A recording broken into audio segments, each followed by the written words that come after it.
violations. At least 16 people, including one Indian soldier, have died in cross-border shelling by Pakistan in Jammu and Kashmir. We'll, of course, continue to bring you all the developments on that on the show today. Also on World DNA, several states in India are now on high alert after Operation Sindur. India said that it had no intentions to escalate this any further. These were non-escalatory strikes to begin with, but India is prepared to retaliate resolutely should Pakistan decide to escalate tensions. We'll be tracking those developments very closely as we have been doing right here on WION. Let's start with the headlines. This is World DNA.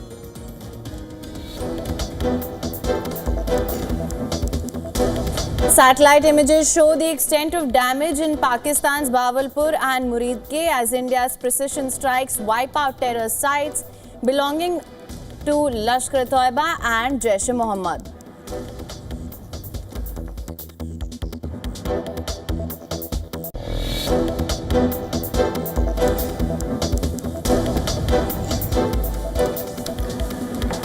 India shores up its defences across land, air and sea in anticipation of any potential retaliation by Pakistan after Operation Sindur. Centre asks the border states and union territories to be on high alert.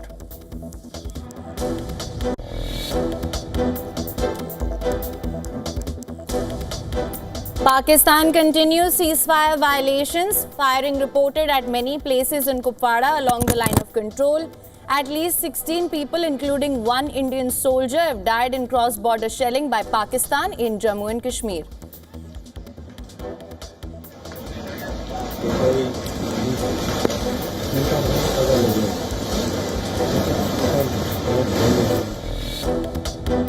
I know both. We get along with both countries very well. Good relationships with both, and I want to see it stop. And if I can do anything to help, I will be there. US President wants India and Pakistan to stop attacking each other, offers to help work out differences amid rising tensions.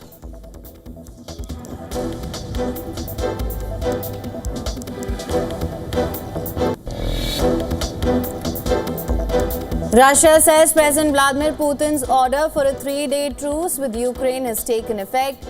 Ukraine has never agreed to the truce and called instead for a 30-day ceasefire.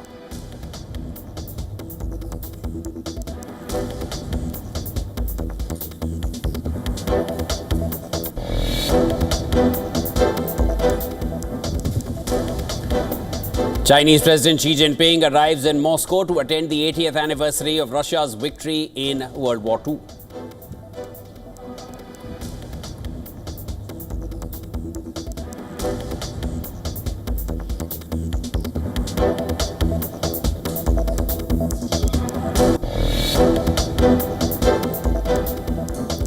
Houthis say ceasefire deal with the US does not include any operations against Israel. Claims to have carried out 3 military operations targeting Israel's second busiest airport.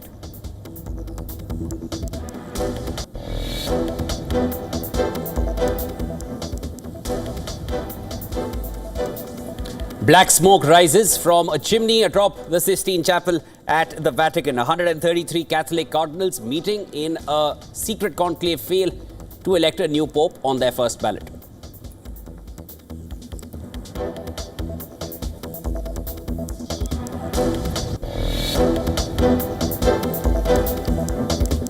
PSG are in the final of the Champions League. The French champions defeated Arsenal 3-1 on aggregate to advance. The loss means that Gunners will finish the season with a trophy.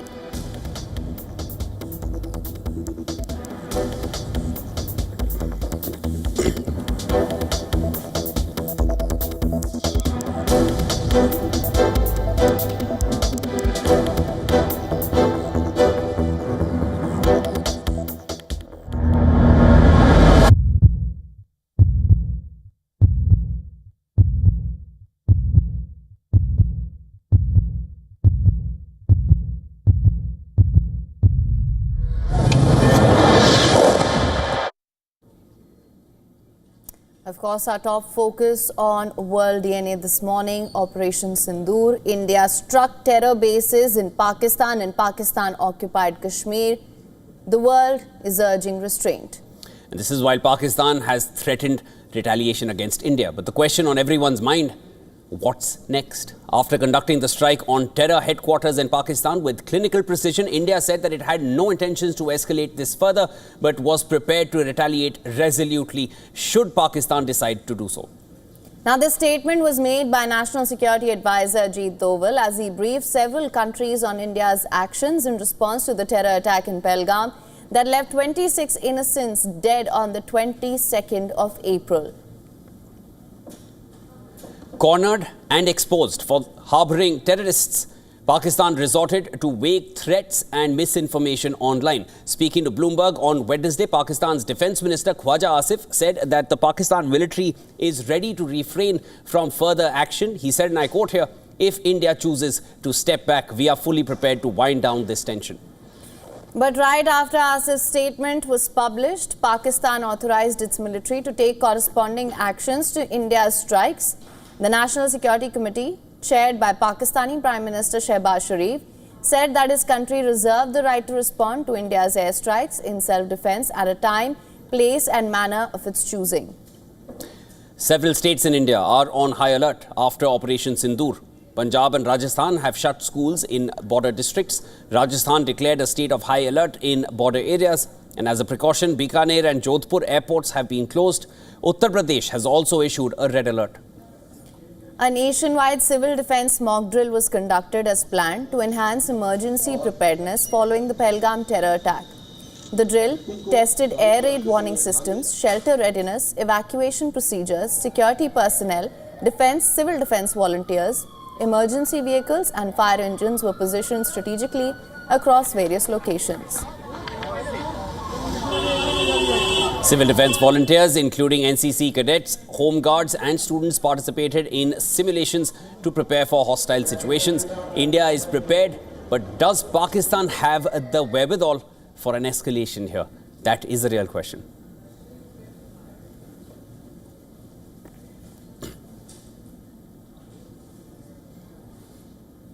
Without crossing a single border, India unleashed a wave of calculated vengeance against terrorist headquarters, which were inside Pakistan and in POK, which were turned into smoking craters. As India unleashed a devastating retaliation against the Pahalgam terror attack, Operation Sindur was put into motion. This wasn't symbolic, it was surgical, a direct message from New Delhi. Attack us and we will hunt you down wherever you are.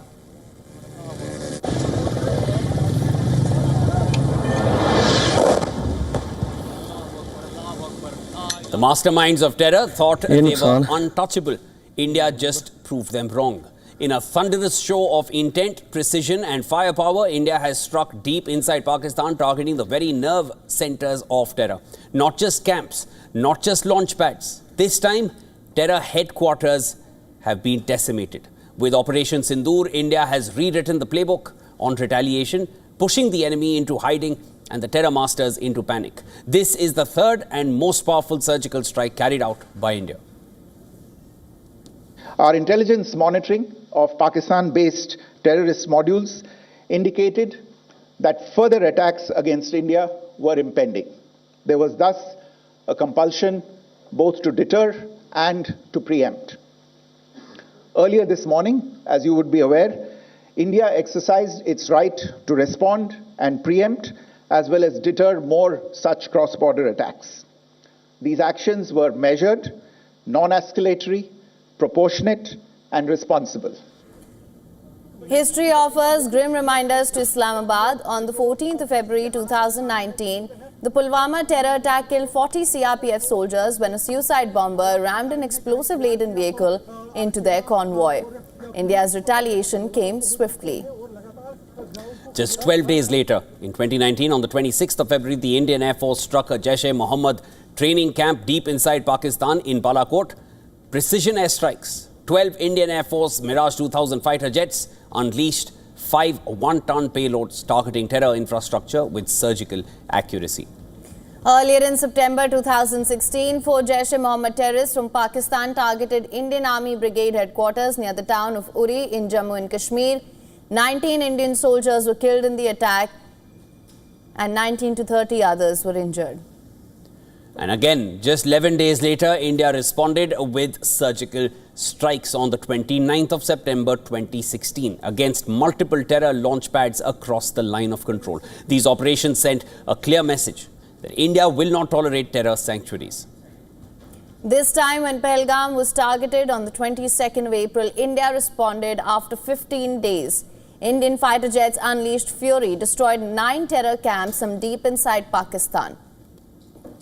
One of the major targets, Jaish-e-Mohammed's headquarters in Bahawalpur, was hit with surgical precision. Masood Azhar, the mastermind of multiple attacks on Indian soil, barely escaped, but reportedly 10 of his family members weren't so lucky. India's message was brutal and it was clear: no more hiding behind borders or proxies.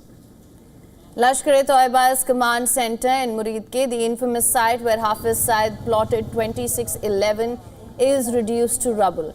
Indian satellite surveillance has picked up movement of key operatives attempting to flee to remote safe houses.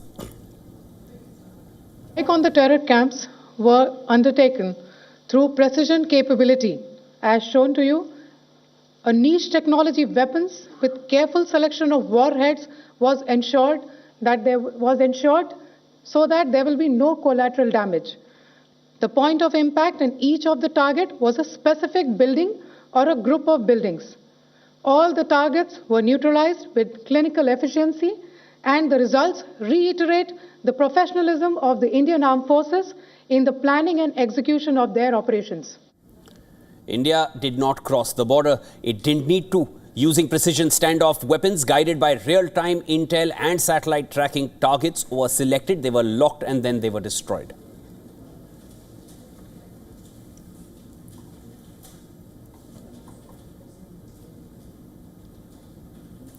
All right, we earlier spoke to former Chief of Air Staff, Air Chief Marshal RKS Bhaduria. We asked him questions ranging from the types of arsenal India may have used during Operation Sindur and how will Pakistan respond to this. This is what he had to say. Take a look. So we have weapons, standoff ranges, precision, pinpoint accuracy weapons starting from 60 odd kilometers going right up to 300 kilometers plus. And a correct matching of those weapons would have been done. And the aircraft capable of carrying such weapons are Rafale, Mirage 2000, Su-30, MiG-29. So a combination would have got utilized.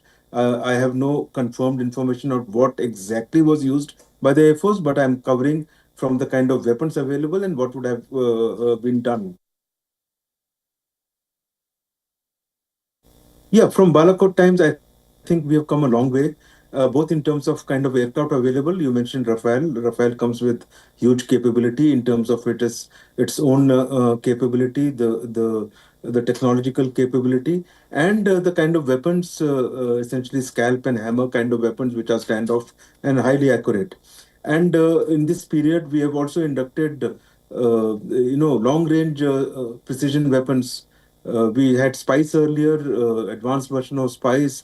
High caliber bombs modified, other standoff weapons, some of which I don't want to name. BrahMos, everybody is aware, there was already existing. We have higher range version. So range of weapons and capability enhancement, apart from some other technological advances, be it in data link and be it in related sphere in terms of communication, etc. So come a long way from Balakot time. India has shored up its defences on land, air and sea a day after Operation Sindur. In anticipation of an attack from Pakistan, India has fortified its defence systems. Now, all 3 defence services have been put on high alert with a multi-layered air defence system fully activated. Forces along the border are also being shored up to deal with any contingency.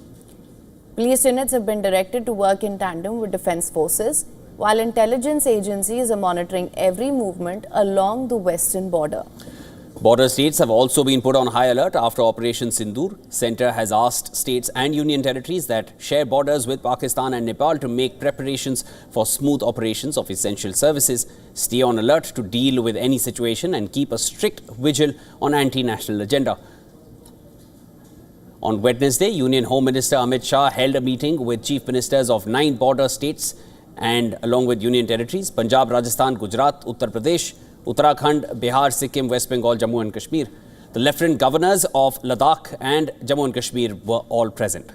The focus was coordinated security, vital installation, protection and internal surveillance.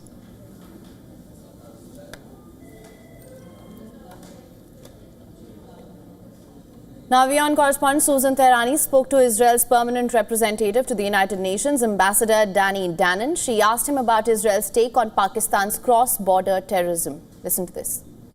Ms. Susan Tehrani from India's WION. You've been following the developments between India and Pakistan. What are your thoughts on the issue? Have you been talking to your counterparts in India? And as you know, India has also been a victim of cross-border terrorism, more recently in Pahalgam. Thank you. So I think everyone here follow what's happening at the border between India and Pakistan.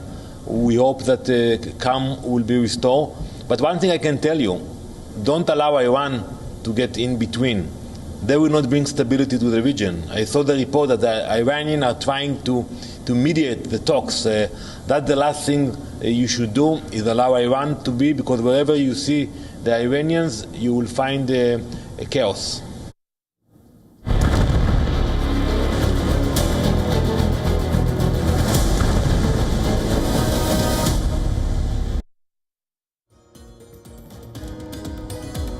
Several Ukrainian drones headed towards Moscow. They have been shot down as world leaders arrive to attend Russia's flagship Victory Day parade on Friday. In a post on Telegraph, Moscow Mayor Sergei Sobyanin has said that Russian defenses have downed 9 Ukrainian drones, adding that emergency services are working at the scene. And this even as Russian president's order for a 3-day truce with Ukraine took effect. The Kremlin said the truce would test Kiev's readiness for peace, but Ukraine has slammed it as a farce. Ukraine has said that it does not believe Russia will adhere to this truce and accused Moscow of hundreds of previous violations during a previous 30-hour truce ordered by Putin for Easter. And yesterday, according to the Kremlin, Ukraine launched a barrage of drones at Russia earlier in the day, forcing airports to halt traffic, with 60,000 people seeing their flights disrupted. Russia marks Victory Day with a grand parade of military equipment on the Red Square, as well as an address from Putin. At least 27 world leaders are expected in Moscow for the May 9th parade. The two most important guests are China's Xi Jinping and Brazil's Lula da Silva. They've arrived in Moscow.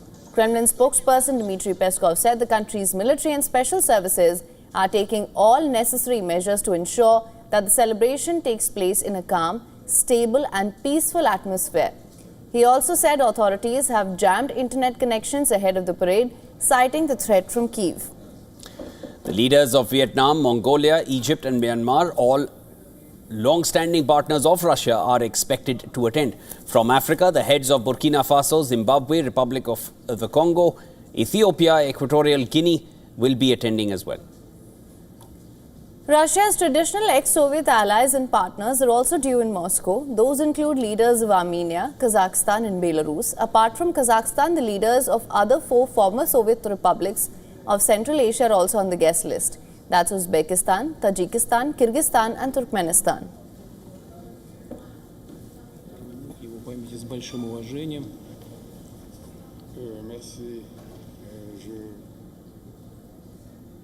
And Israeli Prime Minister Benjamin Netanyahu cast doubt over the fate of 3 captives held in Gaza since Hamas's October 7, 2023 attack. And this is after US President Donald Trump earlier announced that only 21 of 24 hostages are believed to be alive had survived. Now, in his statement, Netanyahu said that Israel was certain that 21 hostages are still alive, but he has not given up on anyone and wants to bring them all home. Regarding the issue of the hostages, Trump said there are apparently only 21 hostages still alive. What do you know? Look, we know for certain that 21 are alive. That's not in dispute. There are 3 others where, unfortunately, it's uncertain whether they're alive. So the definite number we're stating is 21. We're not giving up on anyone, not on the 3, and not on any of the others. We want to bring them all home.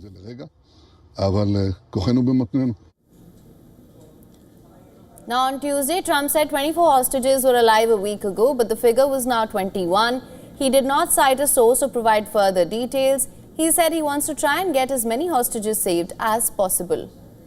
The Israeli military, in its most recent update, had said that out of the 251 people abducted by militants on the 7th of October 2023, 58 are still held in Gaza, including 34 believed to be dead. Hamas is also holding the remains of an Israeli soldier killed in a previous war in Gaza in 2014. Meanwhile, US President Donald Trump has said there would be more information in the next day on a potential new proposal for a hostage release deal and a ceasefire in Gaza. Well, we're going to see what's happening. There's a lot of talk going on about Gaza right now. You know that, right? So you'll be knowing probably in the next 24 hours. Furthermore, Gaza's civil defense agency said at least 33 people were killed and more than 80 were injured in an Israeli strike on Gaza City on Wednesday. The toll from the strike makes it one of the deadliest in the Gaza Strip since Israel resumed its offensive against Hamas on March 18th after a 2-month truce. More than 20 independent United Nations experts demanded action to avert the annihilation of Palestinians in Gaza. France's President Emmanuel Macron called the situation in Gaza the most critical we've ever seen. Spain's Prime Minister Pedro Sanchez said that Madrid would present a draft resolution at the UN General Assembly aimed at proposing urgent measures to stop the killing of innocent civilians and ensure humanitarian aid in Gaza.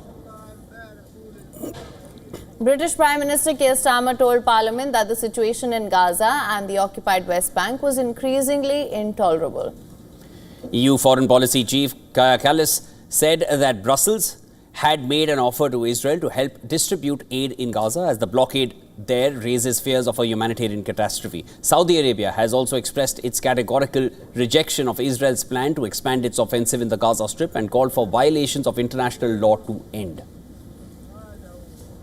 In United States, dozens of pro-Palestinian protesters took over Columbia University's Butler Library reading room, standing on tables, beating drums and displaying banners like Strike for Gaza and Liberated Zone. Protesters, including the group Columbia University Apartheid Divest, renewed demands for the university to divest from companies tied to Israel's military. Protesters also called for the release of Mahmoud Khalil, a Palestinian activist and Columbia graduate student currently detained in Louisiana.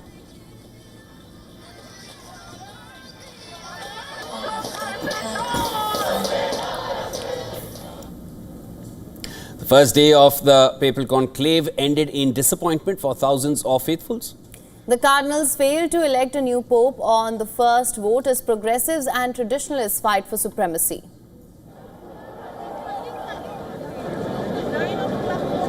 These are the images of black smoke streaming from the chimney of the Sistine Chapel. It signals that the 133 cardinal electors have not come to a two-thirds agreement about who should be the next head of the Roman Catholic Church.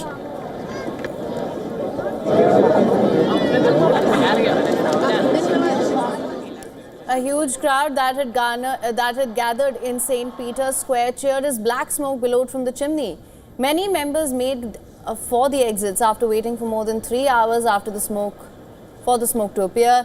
This was an hour more than it took for smoke to be seen after the first vote in 2013 conclave that picked the late Pope Francis. I've never seen St. Peter's so crowded, and I felt like everybody could feel the suspense of what's going to happen, and it took so long. It was like 3 hours of suspense. Now we can all go to bed, have a good night rest, and come back tomorrow. I hope more than anything that the world's powerful will listen to the new Pope, that they will really put their hand on their conscience for a truly better world, a more God-filled world. There are 133 voting cardinals who are all sequestered inside the Vatican during this conclave. The electors will hold 2 votes in the morning session and 2 in the afternoon. It will continue in the coming days until one man has secured a majority of at least 2/3, which means 89 cardinals at this time.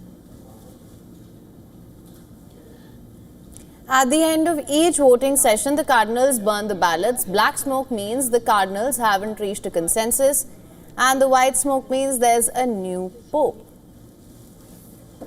Now, it's been centuries since a pope has been chosen in the first round of voting. The elections of Popes Benedict XVI and Francis were swift by historical standards. Both popes were appointed on the second day of voting. Benedict required 4 rounds of voting and Francis took 5. But then Pope John Paul II, Benedict's predecessor, took slightly longer. He was elected in 1978 on the third day of the voting in the 8th round. The conclaves held earlier in the 20th century took more time. In 1903, it took 5 days of voting to elect Pope Pius X, the same number it took to elect Pope Pius XII in 1939.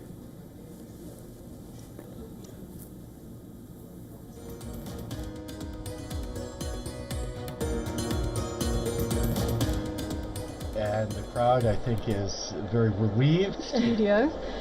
So yes, 10:30 Rome time morning for another marathon.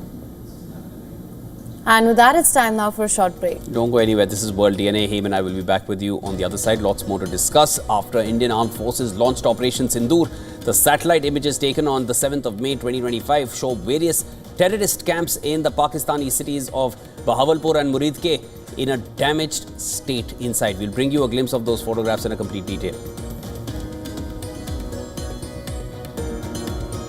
Despite heightened tensions between India and Pakistan, global investors remain largely unfazed about India. Leading foreign fund managers, markets are interpreting the cross-border strikes as a contained episode. More details on the other side. Stay tuned.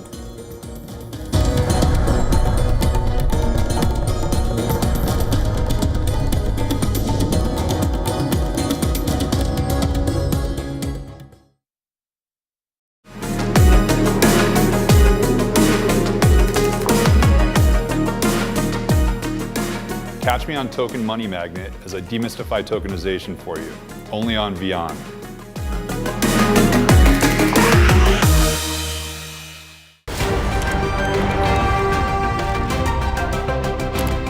Ready to dive into your daily dose of news?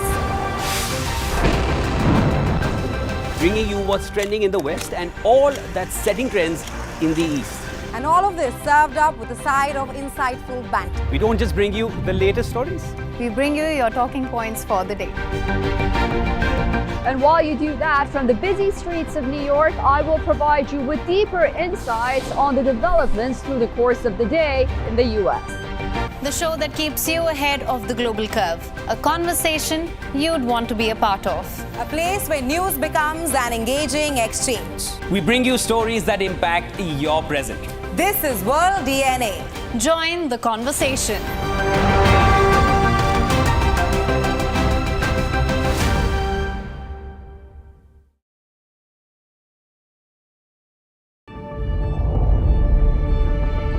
The Earth is sending distress signals. Wildfires, droughts, and melting glaciers. Can we reverse the damage? Explore the harrowing effects of climate change.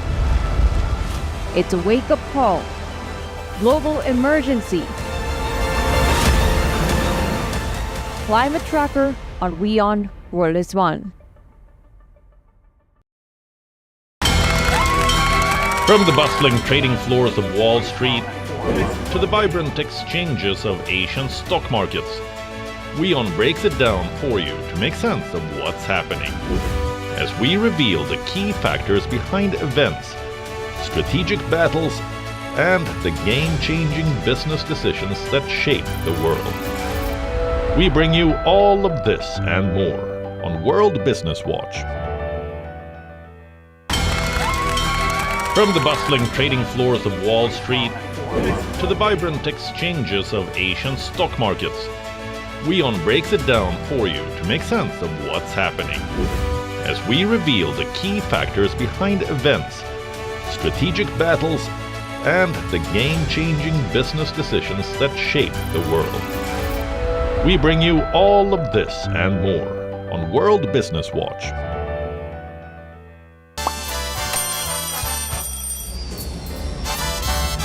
Vielleicht nur als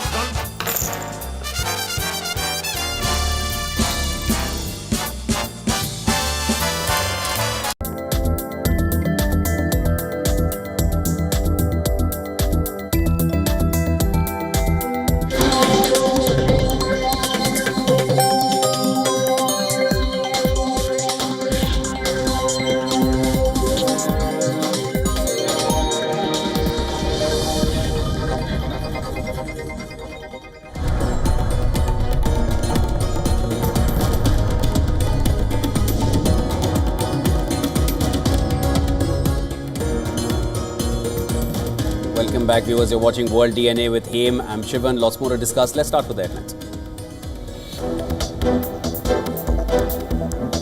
Satellite images show the extent of damage in Pakistan's Bahawalpur and Muridke as India's precision strikes wipe out terror sites belonging to Lashkar-e-Toiba and Jaish-e-Mohammed.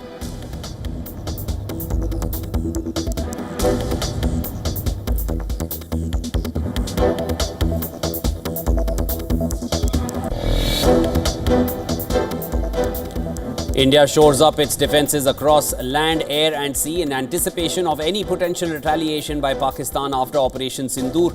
Centre asks border states and union territories to be on high alert.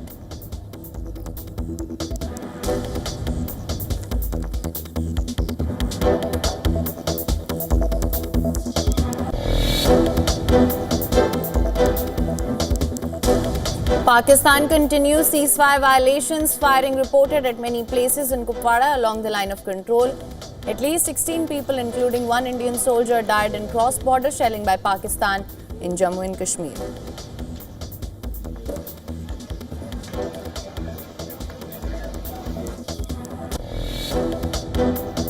I know both. We get along with both countries very well. Good relationships with both, and I want to see it stop. And if I can do anything to help, I will be there. Donald Trump wants India and Pakistan to stop attacking each other, offers to help work out their differences amid rising tensions.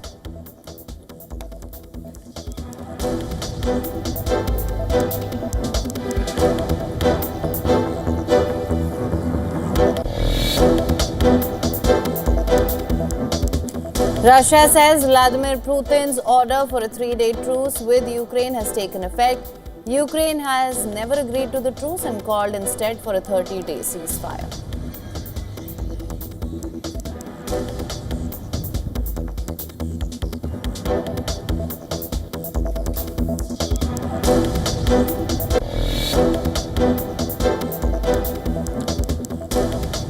Chinese President Xi Jinping arrives in Moscow to attend the 80th anniversary of Russia's victory in World War II.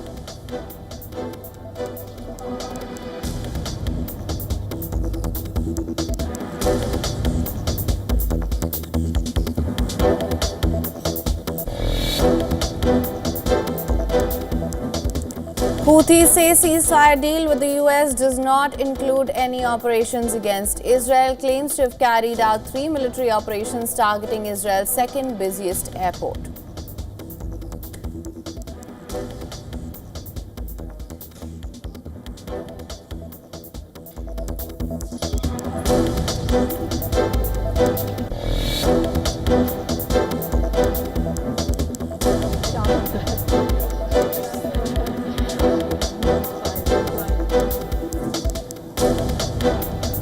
Black smoke rises from a chimney atop the Sistine Chapel at the Vatican. 133 Catholic cardinals meeting in a secret conclave failed to elect a new pope on their first ballot. So, yes, 10:30 timing for another marathon commentary. We'll have Devin way behind.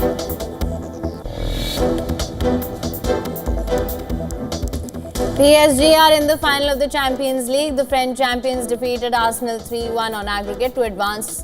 The loss means that Gunners will finish the season with a trophy.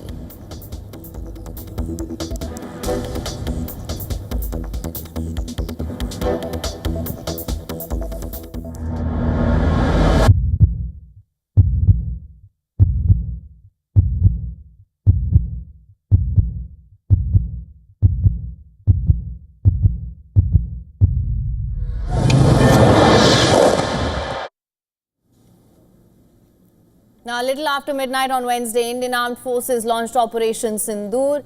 The strikes to avenge the Pahalgam terror attack went further than any strikes before it. It not only targeted terror camps in Pakistan-occupied Kashmir, but also hit terror headquarters deep inside Pakistan. Terror sites belonging to Jaish-e-Mohammed, Lashkar-e-Toiba, they were struck in the Punjab province of Pakistan. Satellite images have now been released after the strikes, which show the extent of the damage in the cities of Bahawalpur and Muridke. These were among the 7 targets that were used by... These were among the 7 Locations that were used by Lashkar-e-Toiba and Jaish-e-Mohammed, both groups designated terrorist organizations by the UN Security Council. The Markaz Subhanallah in Pakistan's Bahawalpur functioned as the headquarters of the Jaish-e-Mohammed, where recruitment, training and indoctrination were carried out. The Markaz Taiba camp in Pakistan's Muridke was where terrorists Ajmal Kasab and David Headley were trained. As per Indian military, terrorists who participated in the 2008 Mumbai terror attacks received training at this center.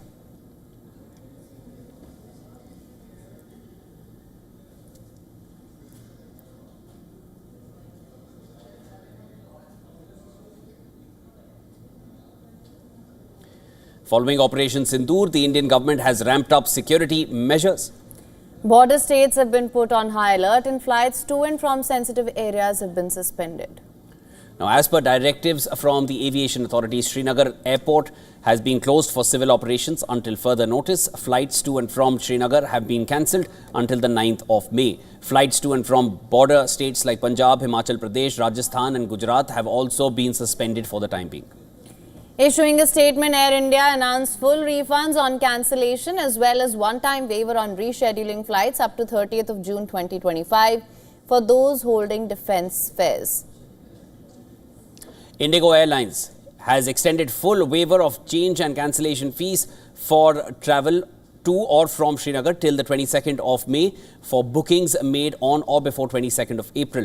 SpiceJet cancelled its flights to and from Leh, Srinagar, Jammu, Dharamshala, Kandla and Amritsar till 5:29 am 10th May IST. Akasa Air has announced a full refund for cancelled flights to and from Srinagar. Alternatively, passengers can also reschedule their flight at zero additional cost to any date within 7 days of the original travel date. Several passengers have been stranded at airports post the cancellation of flights. India carried out Operation Sindur to avenge the Pahalgam terror attack that left 26 civilians dead, leaving all these families devastated, demanding justice.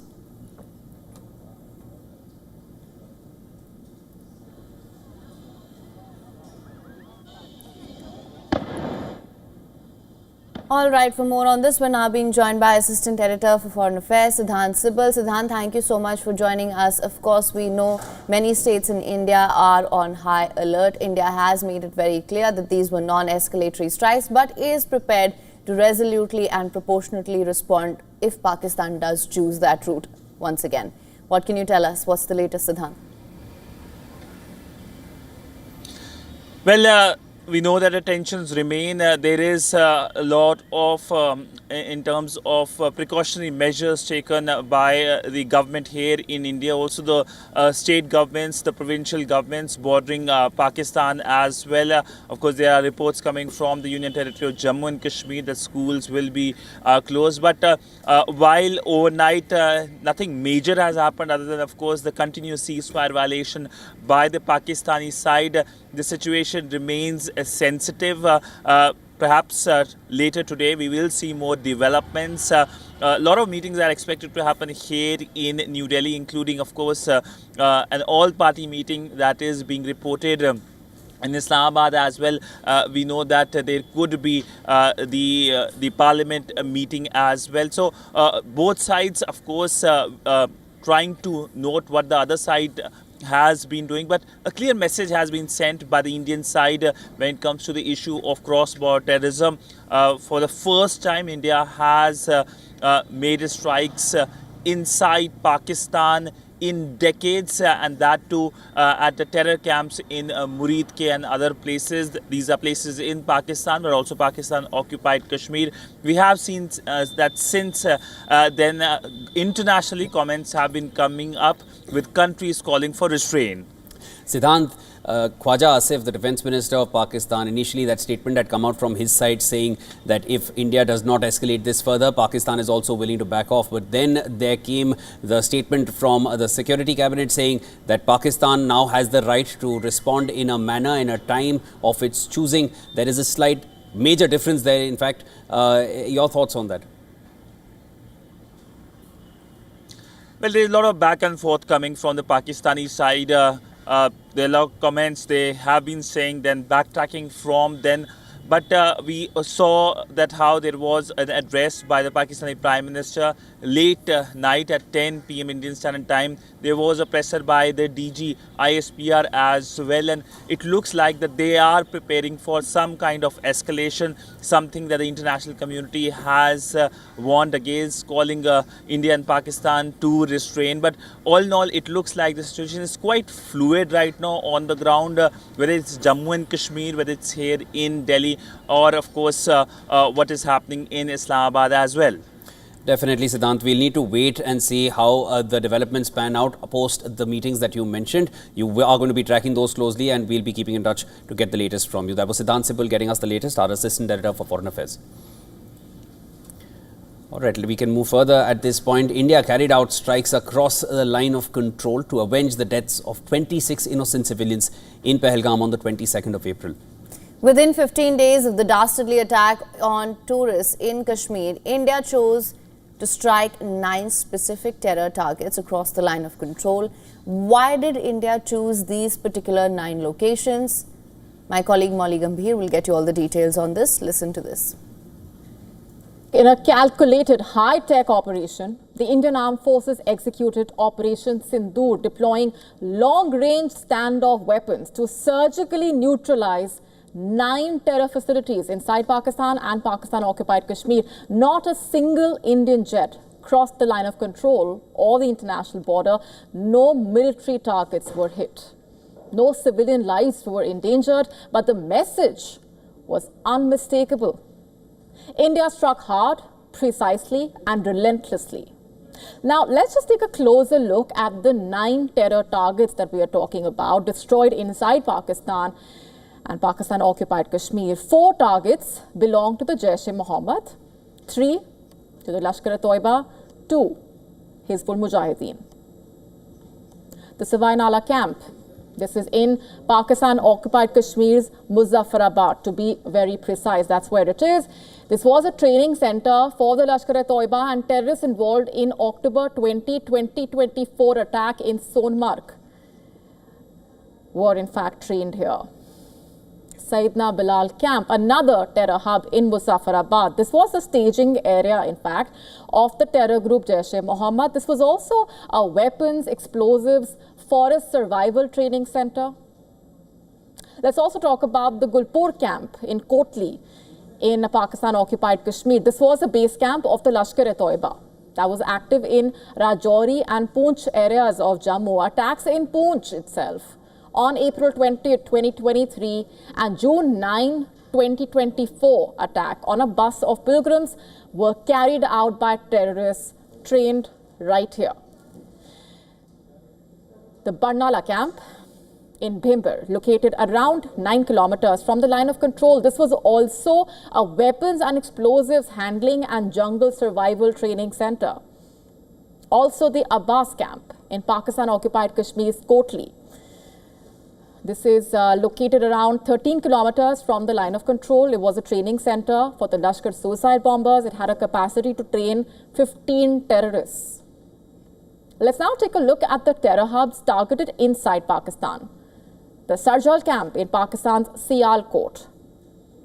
Now, this is the terror center where terrorists responsible for killing 4 Jammu and Kashmir police personnel in March 2025 were trained.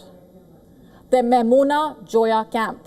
This is in Pakistan's Sialkot.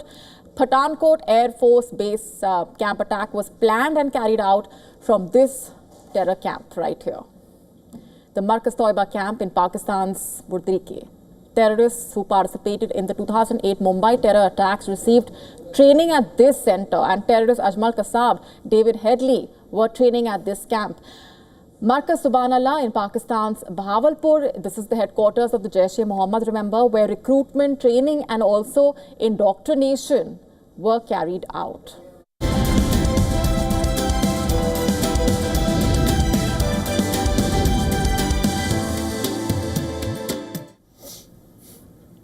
Now, despite heightened geopolitical tensions between India and Pakistan, global investors remain largely unfazed.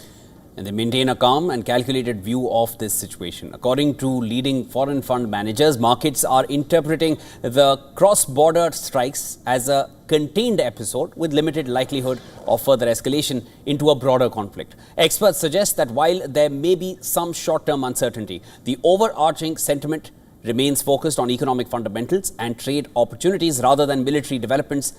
India's strategic response has been viewed as measured and responsible, and investors believe the conflict is unlikely to derail economic momentum or trigger capital flight.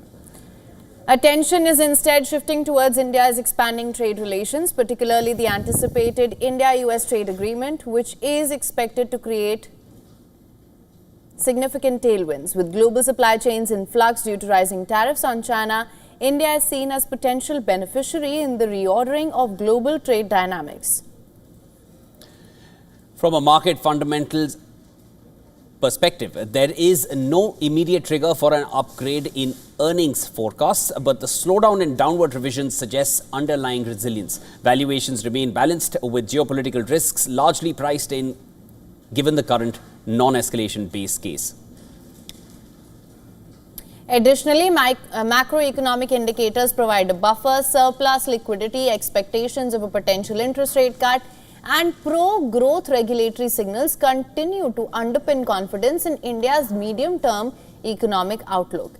Experts believe that these structural supports are more influential on capital flows than transient geopolitical events. Overall, foreign fund managers remain constructive on India's investment case, treating the Indo-Pak situation as a manageable risk, not a market-moving crisis. With eyes on trade deals, corporate earnings and policy tailwinds, global capital appears firmly anchored in India's long-term growth trajectory.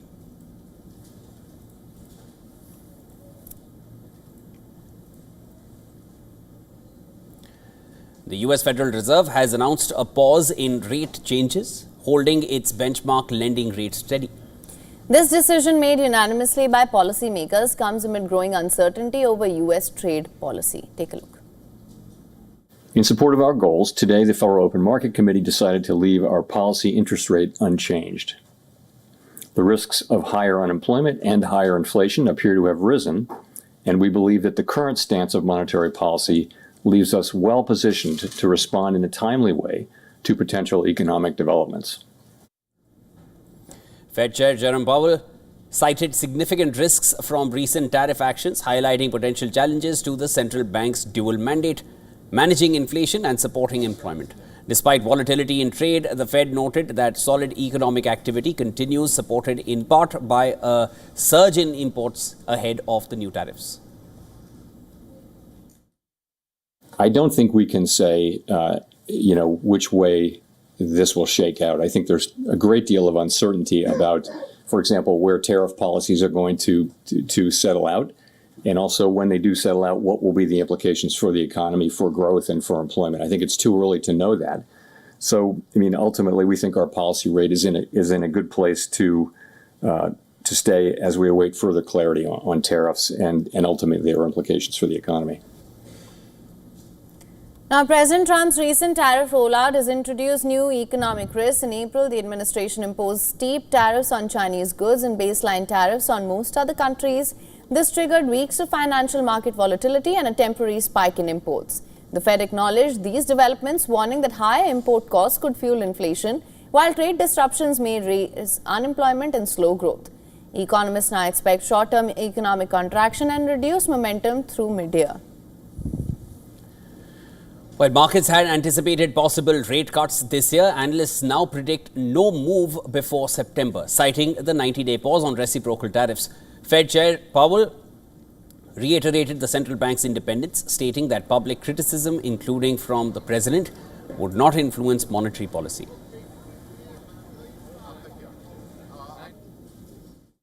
Doesn't affect our doing our job at all. So we're always going to do the same thing, which is we're going to use our tools to foster maximum employment and price stability for the benefit of the American people. We're always going to consider only the economic data, the outlook, the balance of risks, and that's it. That's all we're going to consider. So it really doesn't affect either our job or the way we do it. Powell emphasized that decisions will continue to be driven solely by economic data and risk assessments. For now, the Federal Reserve is choosing to wait, monitor trade developments, and hold policy steady.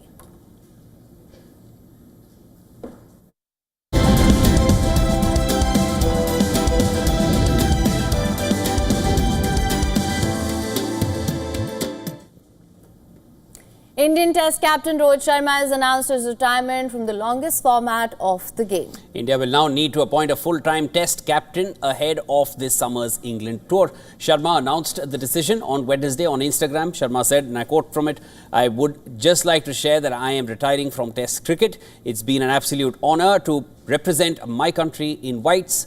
Thank you for all the love and support over the years. I will continue to represent India in the ODI format." This announcement comes after reports surfaced that the 38-year-old would be removed as captain for the Test series in England this summer. Pressure had been mounting on Sharma following a string of performances, both as captain and as a batter. India were whitewashed 3-0 by New Zealand at home last year, while the men in blue also lost the Border Gavaskar Trophy 3-1 in Australia, which ended their hopes of reaching the World Test Championship final. That series was particularly disappointing for Rohit Sharma. He averaged just 5.5 across 4 tests in Australia, and at the time, Rohit insisted that he would not retire. But now, the selection committee's decision to seemingly drop him from the team has forced him to make this decision. Sharma brings the curtain down on an 11-year Test career, having represented India in 67 matches and leading the side in 24 of them after taking over from Virat Kohli in 2022. He finishes with 4,301 runs, including 12 centuries. His highest score was 212 against South Africa in Ranchi in 2019, scored off just 255 balls. The 38-year-old had made only 150 in 15 innings since his last Test 103 against England in Dharamshala in March 2024. Rohit will now only play the ODI format for India. He'd already called time on his T20I career after leading India to men's T20 World Cup title in 2024. The big question now is who will take over as Test captain. 25-year-old Shubman Gill is emerging as one of the top candidates. Jasprit Bumrah captained India in Rohit Sharma's absence last year, but he's unlikely to be named captain given his increasing workload across all formats.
Following India's overnight strikes on terror camps in Pakistan-occupied Kashmir and Pakistan under Operation Sindur, various stars from the country have reacted to the mission.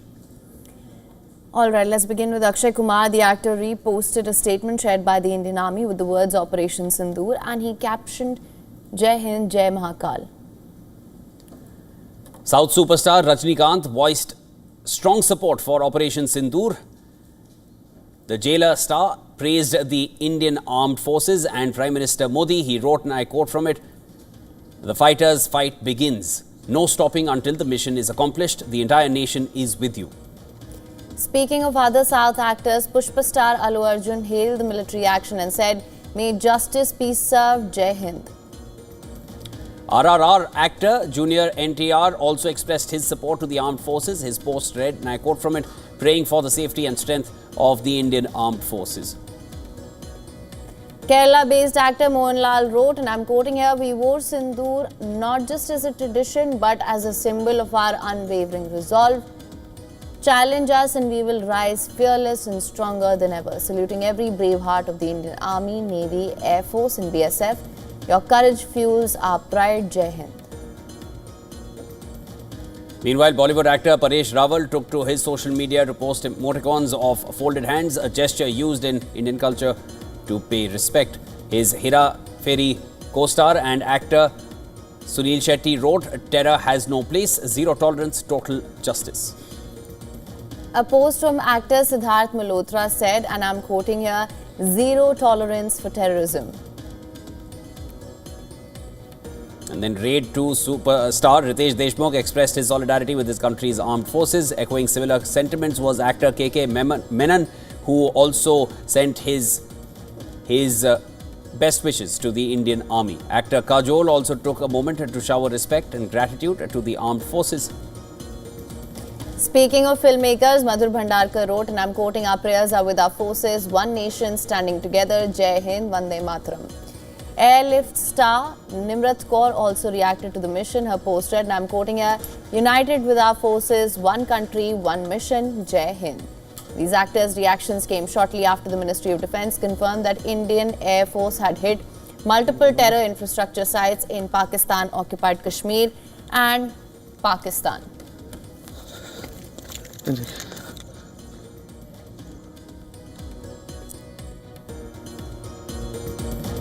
And with that, it's a wrap on this edition of World DNA. Don't go anywhere. We'll take a quick break and come right back. News and updates continue on the other side. This is Beyond World is One.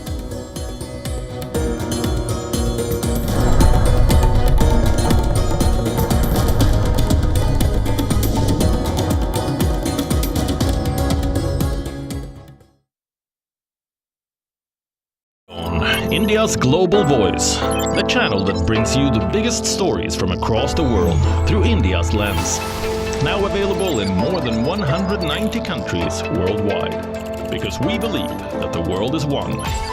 Watch us in Africa, Europe, USA and Canada, South America, Asia Pacific, Middle East and North African regions. Also available on these digital platforms across the world. WION. World is one.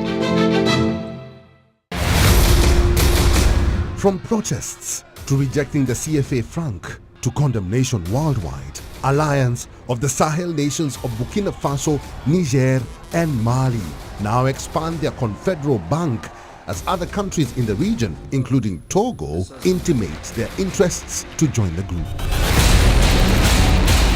Nigeria's President Bola Tinubu promises to better equip his troops to combat the insurgency in the country's north, which has surged in recent weeks. And scientists create one anti-venom to treat snake bites using antibodies from a California man's blood.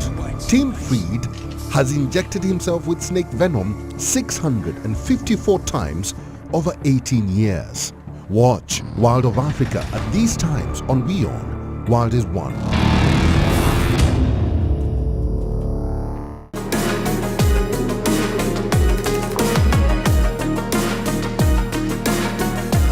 Catch me on Token Money Magnet as we yield the power of tokenization only on WION.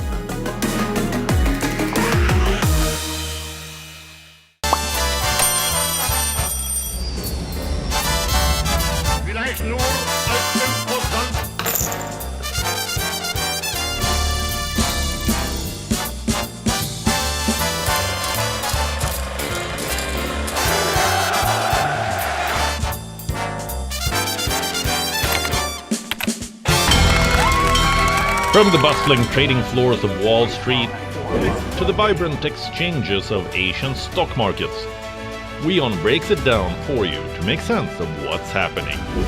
As we reveal the key factors behind events, strategic battles, and the game-changing business decisions that shape the world. We bring you all of this and more on World Business Watch.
Pakistan resorts to firing and artillery shelling on civilian targets across the line of control. Indian Army formations given operational freedom to give appropriate reply. At least 16 people, including one Indian soldier, died in cross-border shelling yesterday.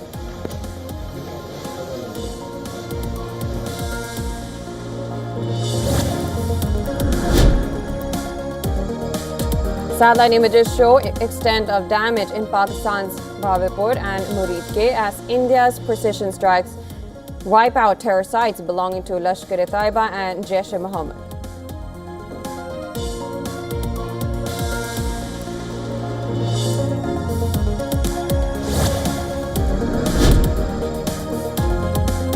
India shores up its defenses across land, air and sea in anticipation of any potential retaliation by Pakistan after Operation Sindur. Center asked border states and union territories to be on high alert.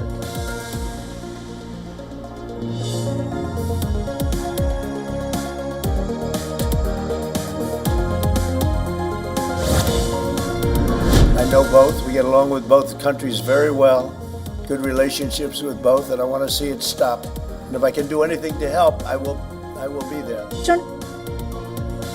U.S. President Donald Trump wants India and Pakistan to stop attacking each other, offers to help the two countries work out their differences amid rising tensions.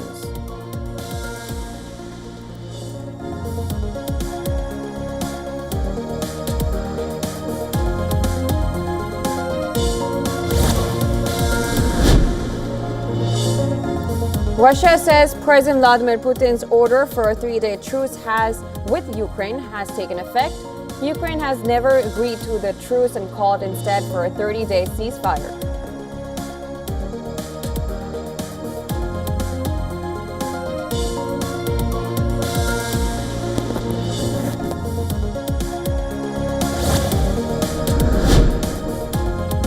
Chinese President Xi Jinping arrives in Moscow to attend the 80th anniversary of Russia's victory in World War II.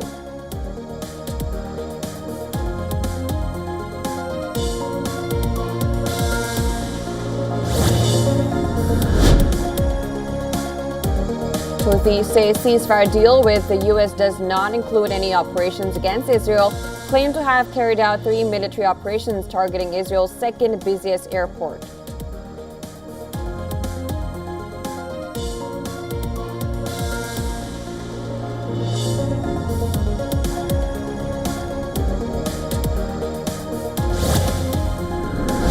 For joining us there. He disappeared out of the studio. Black smoke rises from a chimney atop the Sistine Chapel at the Vatican. 133 Catholic cardinals meeting in a secret conclave failed to elect a new pope on their first ballot.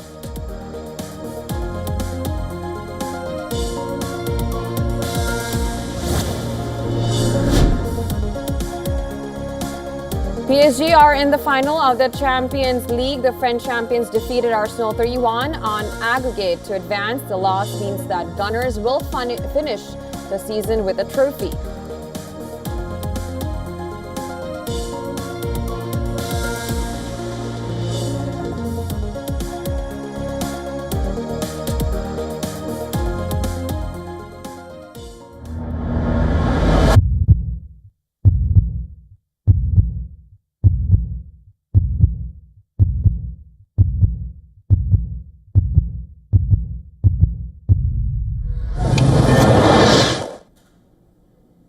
Under the cover of the night, India delivered a swift and powerful message across the Pakistani skies and Pakistan-occupied Kashmir. 9 targets, 1 single message. Those who dare to attack India won't go unpunished. Scalp cruise missiles, hammer, precision-guided bombs, loitering munitions. India's weapons of choice included some of the most lethal ones in its arsenal. Scalp missile, also known as Storm Shadow, is an air-launched long-range weapon with a 250-kilometer range. Scalp missile is specifically designed for deep strike operations. The missile's design allows it to penetrate high-value fixed or stationary targets, including hardened bunkers and key infrastructure. And moreover, the Scalp missile can withstand all weather conditions and can fly even during the night. Next, we have the Hammer smart bomb, short for highly agile modular munition extended range, also known as a glide bomb. Hammer is an all-weather air-to-ground precision guided munition. Made by Safran, a French company, the Hammer smart bomb is autonomous and insensitive to jamming. Now, designed for precision and effectiveness, the Hammer, with its 50 to 70 kilometer striking range, ensures that the enemy is neutralized while limiting disruption to the surrounding environment. And lastly, we have the loitering munitions, commonly known as kamikaze drones or suicide drones. Now, what makes these drones different is that their ability to self-destruct. In other words, once kamikaze drones lock onto a target, they crash into it and explode. Now, these unmanned aerial vehicles are designed to hover over a target area, gather intelligence, and eliminate them either autonomously or through remote guidance.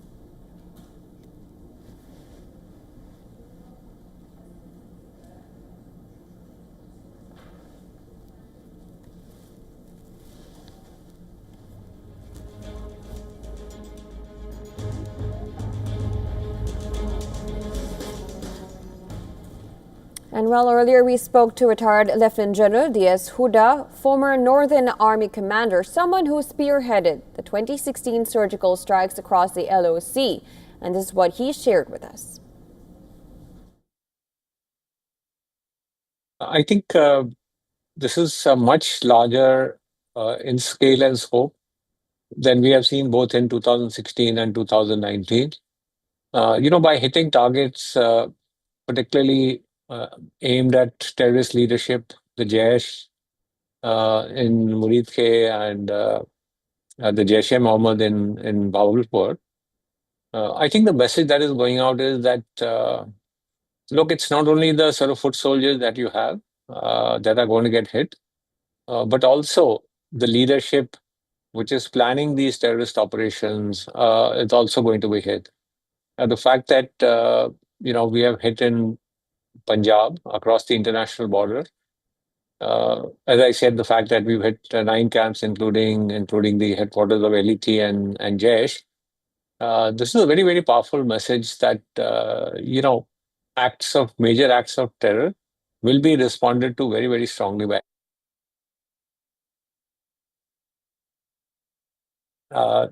These were large terror infrastructure camps. So the launch pads are smaller, which are closer to the line of control. Yeah. But these were main terrorist camps. And I think you heard also in the briefing this morning that exactly what is the kind of activity that is happening in those terror camps, and how those have served as sort of launch pads for terrorist attacks in India. They've served as training hubs for terrorists. So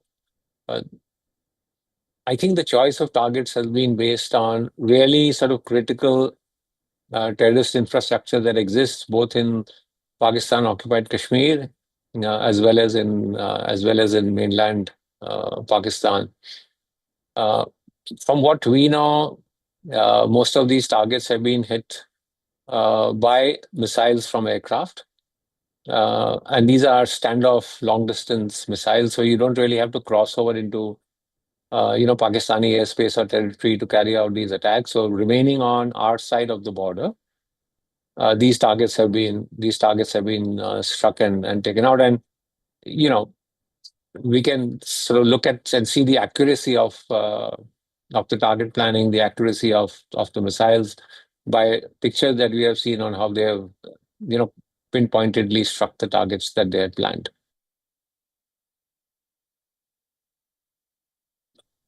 Particularly after we have received the Rafale aircraft, that along with them we've got missiles which can carry out very, very precise strikes while remaining at a fairly sort of long standoff distance. You don't have to really go on top of the target to hit it. It can be done from distance. As I said, it was done from our side of the line of control and the international border. So these, as I said, are very, very precise weapons, and because they are so precise, it also avoids, any kind of collateral damage, minimizes casualties to civilians.